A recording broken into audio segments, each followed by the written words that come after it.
Are you looking for a budget-friendly way to get amazing gel print textures? I saw Froyle art using these table mats and I was blown away. How did I not think of this? So obviously I was inspired, thanks Gal, and decided to test if this $2 tool can truly deliver amazing textures or is it too good to be true. You can find these at Temu and probably the dollar store. I will be linking to her video in the description. This one even has 4 different textures in the same mat. Pretty cool in my opinion. Let's get started with Carmine. To be fair, this is not my first print using this tool. I went through a mix of some good and some not so great prints before I started shooting from this point forward. We will get to that in a bit. But first, let's put our leafy mat on the gel plate. This is a thick mat so it cannot be used as a stencil. What this is good for is mark making. Now here is the contradictory part. We need to push down on the mat so it leaves good marks. But at the same time, you do not want to remove the paint from in between the open areas if you press down too much. A brayer is a good idea to avoid getting paint on your hands, which I did nevertheless as the brayer wasn't giving balanced pressure. And finally, I resorted to using a random bottle which worked way better than either.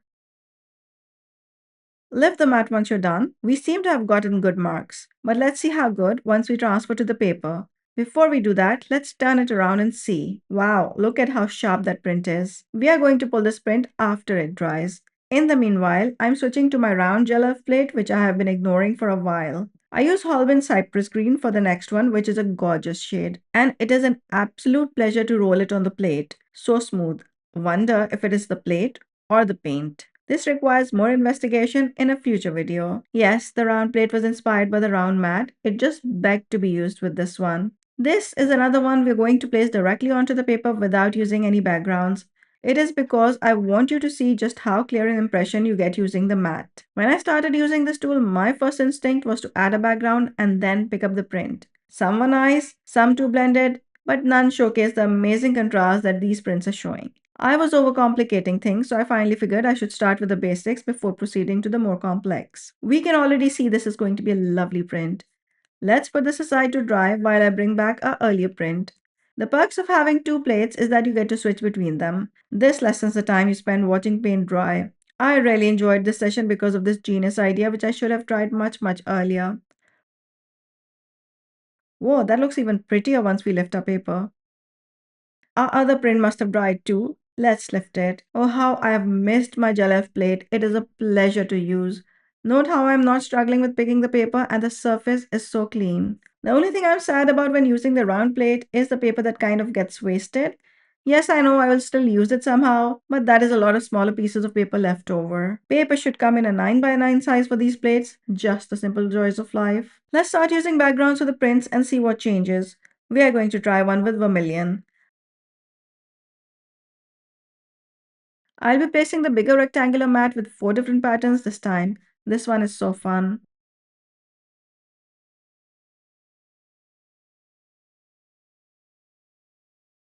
I'm going to pick this using a background I made earlier with buff titanium light.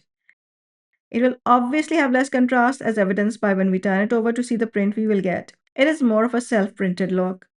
Let us once again keep it aside and work on another print. We are going to do something similar on the round plate using cobalt blue and a sky blue background that we have already created. I want to see if this will be enough contrast or if we will still get a more self-printed look like with the vermilion and buff titanium print. I'm going to be using the leaf pattern. I love how it doesn't cover the entire plate and you get this organic shape that you can press down. I obviously did not think this through as I use no guides and I'm not sure exactly how I was planning on aligning the two circles. Ah well, I guess I'll have to wing it. I'm hoping it landed in the right place.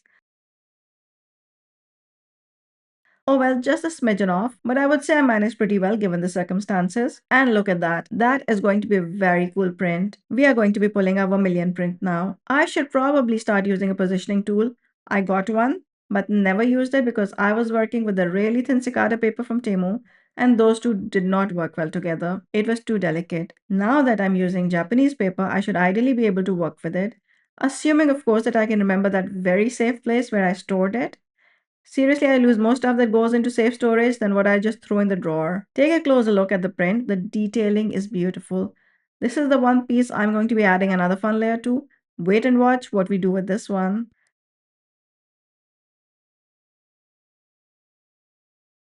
Oh, a blueprint is looking lovely. That is definitely a higher contrast than the orange one. So far, we have tried medium colors with lighter shades as the background.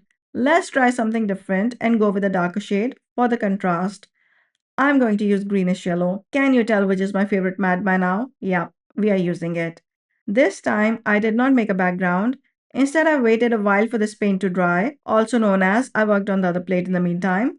But I'm still going to show you this process in one go. I definitely went all in for the contrast and used lamp black. Let's take a peek. Ooh, I'm liking the darker contrast. I'm loving how smoothly it is lifting. This is in real time. I think I'm going to get a bigger size Gelelf plate for sure. The other one I have is 5 by 7 and I am now primarily working with the 8 by 10.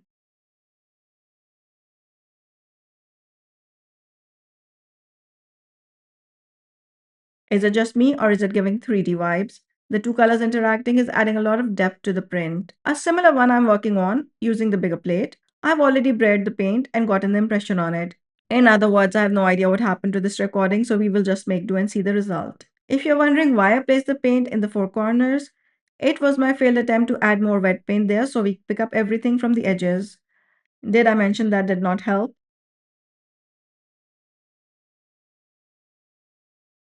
While the contrast is not as stark as the green paint, I think this has a bit of a 3D feel to it.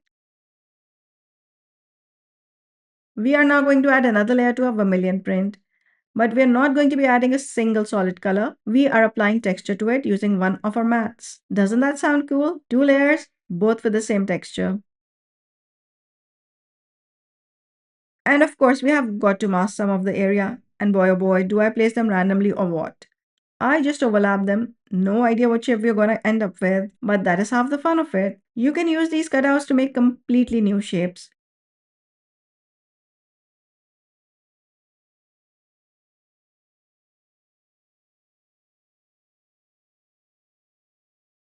Oh wow, that looks like an octopus to me. What does it look like to you? And once we take off the masks, we have a ghost layer waiting to be picked up for one more print. I don't want this to be muted print, so I go with titanium buff light. I am going to show you some of the prints I made earlier while we are waiting for this to dry. I'll share how I made the first one at the end of the video. The rest are the not so great experiments where I was trying out color combinations and just testing randomly. I'm showing you these so you understand that it is okay if you do not get perfect results right off the bat. It is easy to watch tutorials and see only the prints that worked and then wonder why you're not getting the same results. Time to pull up a ghost print. The result looks fabulous. I love how you can see the overlapping shapes. Let's take a look at both of these together. I never get over the fact that two prints using the same ingredients can look so different. By the way, don't go away yet. I'm going to show you the bonus print at the end. These are the three round prints we worked on today. I'm going to be using my round plate a lot more. I really enjoyed working with it. See the difference? One was picked without the background and hence contrast is with white, whereas the other was pulled with a black background. Same mat, same texture, same plate, astonishingly different results. I also took a layered print and first added a golden outline using a Posca pen, and then I decided to use the black one to go over it again. Do you like it better with or without the outline? I'm very quickly going to show you the bonus print. This is actually from my first batch of experiments. Yes, that dab of paint appeared out of nowhere. I seem to be losing footage left, right, and center today. I used Naples yellow light for the background and the leaf-shaped mat for the impression. This is such a versatile tool. Imagine using this on a bigger plate where you can apply the entire pattern. Okay, now let's come back to reality. Gotta love that deep impression from this mark making. I am going to use a mix of colors for the background, pinks, oranges, and yellows. This will lead to us having a lovely combo showing through.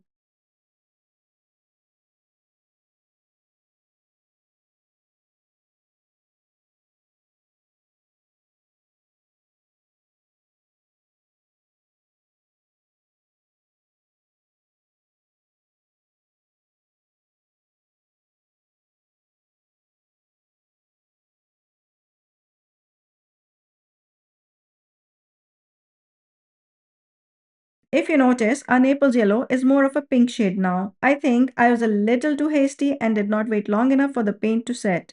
It was dry enough to not mess up our pattern, but still got mixed up with the paint already there. And yeah, we lost a bit of the leaf because there's always that one little bit that has too much paint and refuses to dry.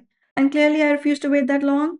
But you can see how many possibilities exist with this one very simple, very cheap tool. Hope you enjoyed this video. Don't forget to subscribe and turn on all notifications so you don't miss out on future videos.